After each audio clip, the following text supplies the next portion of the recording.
সকাল সকালে এরকম একটা জলখাবার বানিয়ে নিতে পারো। তোমাদের ছোট বাচ্চার জন্য টিফিনেও বানিয়ে দিতে পারো।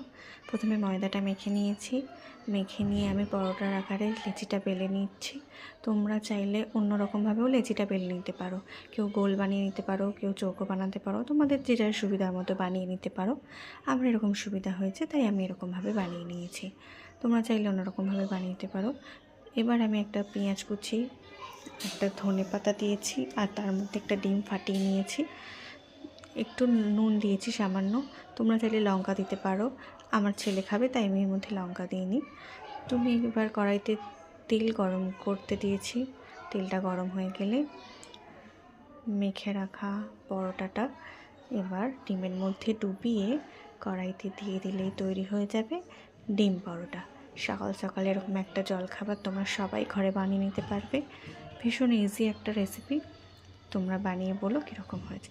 আমার ছেলের তো দারুণ লেগেছে, ওর ভীষণ পছন্দ হয়েছে এই রেসিপিটা। তোমরাও চাইলে তোমাদের ছোট বাচ্চাকে এরকম একটা সুন্দর রেসিপি বানিয়ে দিতে পারো। জানিও কীরকম হলো।